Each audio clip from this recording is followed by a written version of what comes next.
Nvidia just picked the robot that will train the AI doing your job. Not theoretically, not eventually, right now. Nvidia's Isaac platform, the AI training infrastructure used by 110+ research institutions globally, including Stanford, ETH Zurich, and UC San Diego, has officially designated the Unitree H2 Plus as its reference humanoid robot. What that means in practice: every simulation, every training run, every AI model that comes out of Nvidia's research ecosystem from here forward gets built around one robot body, one set of hands, one standardized sensor stack. And that robot is made in China. Let me show you what actually just happened and why it matters more than most people realize. First, let me explain Nvidia's role here, because this isn't about graphics cards. Nvidia's Isaac platform is the dominant AI training stack for robotics. Think of it as the cloud for robot learning. When a research lab wants to teach a robot to pick up a coffee cup, fold laundry, or assemble a circuit board, they simulate that skill in Isaac's virtual environment first, thousands of times, with randomized physics, different lighting, different object positions. Then they transfer the learned skill to the real hardware. The problem is, simulations are only useful when the virtual robot matches the real one. And until now, labs were training across dozens of different hardware platforms, which made AI models fragile. A manipulation skill trained for Boston Dynamics Atlas doesn't transfer cleanly to a Unitree G1. By designating one reference platform, Nvidia solves this problem.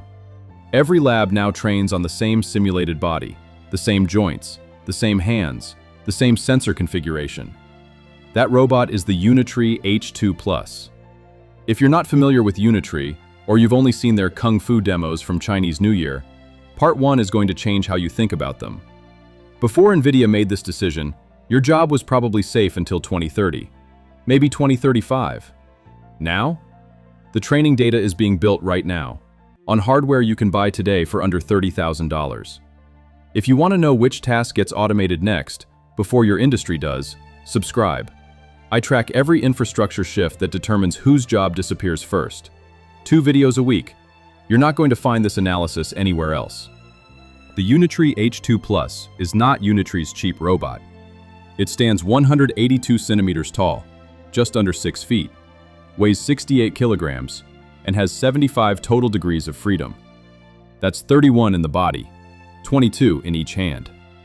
Those hands are built by Sharpa Wave. 22 DOF per hand means independent finger control, more than 20 newtons of fingertip force, enough to manipulate fragile objects without crushing them. Tactile sensors on every finger, 4+ gestures per second, over 1 million grip cycles rated. This is research-grade manipulation hardware, not a demo robot, a tool. Unitree built the H2 series specifically for the tasks that AI labs are trying to automate: screwing in bolts, sorting packages, handling fragile objects, doing what human hands do. And they integrated the Nvidia Jetson Thor compute module directly into the chest, so the full stack is optimized end-to-end. This isn't just a Unitree endorsement, it's a 3-party reference design: Unitree chassis, Sharpa hands, Nvidia compute. That matters because it means every research lab gets the same validated system. No integration surprises, no firmware incompatibilities. Just build your AI, it runs everywhere. Now compare that to the alternatives. Boston Dynamics Atlas is genuinely impressive hardware. It was also the reference standard for humanoid research for over a decade. But here's the problem. Atlas runs $150,000 to $300,000 per unit, and as of this month, you can't order one. Every 2026 unit is committed to Hyundai and Google DeepMind. If you're a research lab trying to train manipulation skills, Atlas is off the board. Figure's robot is not widely available to external research labs. Tesla Optimus is still not shipping to researchers. The Unitree H2 Plus base model runs $29,900. Full configuration pricing ships in late 2026. Open platform, open SDK. Researchers can access every joint, mount third-party sensors, swap end effectors for task-specific tooling. Shipping now.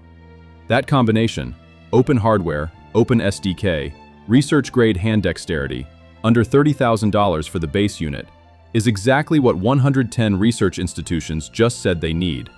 And it's why Nvidia chose it. But here's what I want you to hold in your head for part 2. Because it's not just about what this robot is.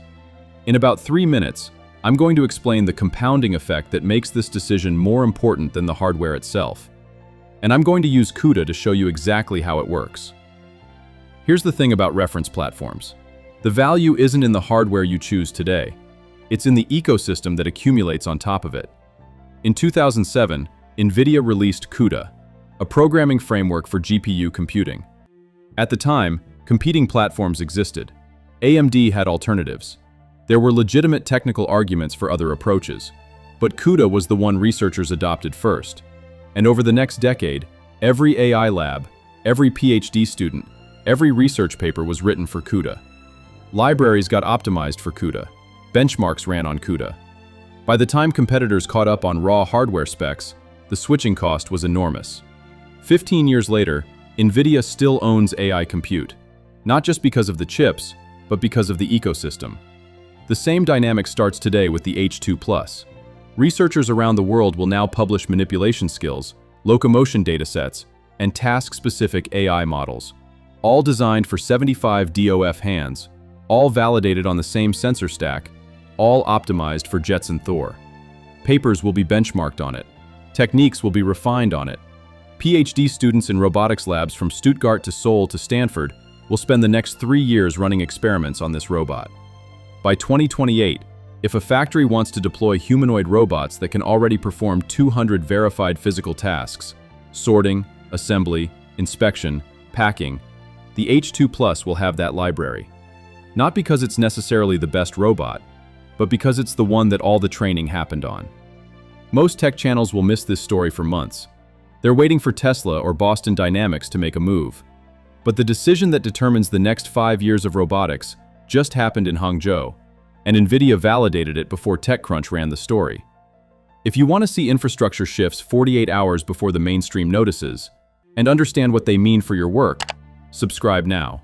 This is where that coverage lives. Back to it. Now, the part that nobody seems to want to talk about directly. Unitree is headquartered in Hangzhou, China. Founded by Wang Xingxing, built to commercial scale in under a decade. The H1 robot they launched in 2023 was initially dismissed by Western robotics circles as a budget alternative to real research hardware. 3 years later, the most powerful AI infrastructure company in the world just certified a Unitree robot as the global training standard for physical AI. On the same day, June 1, 2026, Unitree went public on the Shanghai Stock Exchange. $600 million IPO, $7 billion valuation. That's not a coincidence. That's two markets, Nvidia's research ecosystem and China's venture capital market, validating the same company on the same day. Let me be direct about what's happening. The US government has been trying to limit China's access to advanced AI technology. Nvidia's own export licenses have been restricted, expanded, and restricted again depending on the product category.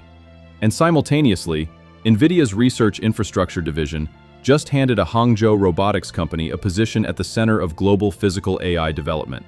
That's not a contradiction. That's the market making a decision that policy hasn't caught up to yet. The H2 Plus is, right now, the best open platform research humanoid you can actually buy and deploy at scale. And that's a problem for every American robotics company that missed this window. So what does this actually mean? Let me give you both sides honestly. The bullish case is straightforward. Unitree just received a compounding research advantage that money can't easily replicate. Labs investing in H2 Plus AI training today are building skills libraries, datasets, and institutional knowledge locked into one validated hardware stack. When commercial buyers start deploying humanoid robots in volume, and the estimates from Goldman and Morgan Stanley put that inflection point between 2027 and 2029, the robot with the deepest pre-trained capability stack has a serious head start. And the Nvidia endorsement changes Unitree's market perception permanently. A Chinese robot brand that global research labs use is a fundamentally different sales conversation than a Chinese robot brand competing on price. But the bearish case is real too. Don't skip this part. Research reference status doesn't automatically translate to commercial dominance. Boston Dynamics was the research standard for humanoid and legged robotics for over a decade. The most studied, most filmed robot on Earth.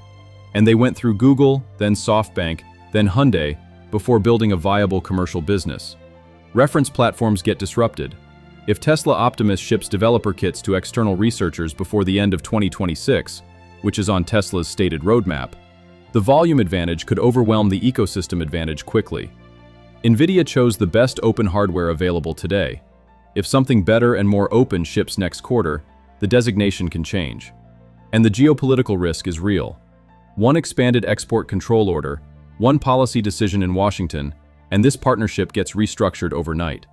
That's a risk Unitree can't hedge against.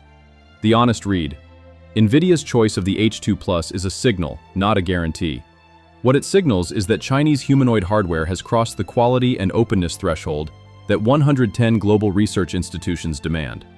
That milestone stands regardless of what happens next commercially. The real question isn't whether Unitree wins. It's whether any American robotics company can ship a comparable open platform humanoid at research prices before ecosystem lock-in completes. And right now, the answer looks like no. So here's what I want you to think about. Nvidia didn't hand this designation to Boston Dynamics. They didn't wait for Tesla. They gave it to a company from Hangzhou that Western robotics circles were dismissing as a budget player 3 years ago. That's how these races get decided. Not in the press release, in the standardization decision that nobody covers until it's too late. My question for you: do you think an American competitor can close this gap before the skills library locks in around H2 Plus hardware? Or has this race already been decided? Drop it in the comments. If you haven't seen the breakdown of the Beijing Robot Half Marathon yet, where a Chinese robot finished faster than the human world record and swept the entire podium, that's linked right here. Watch it next. Subscribe if you want to see every moment where robots take human ground before anyone else is covering it. New video Thursday. See you then.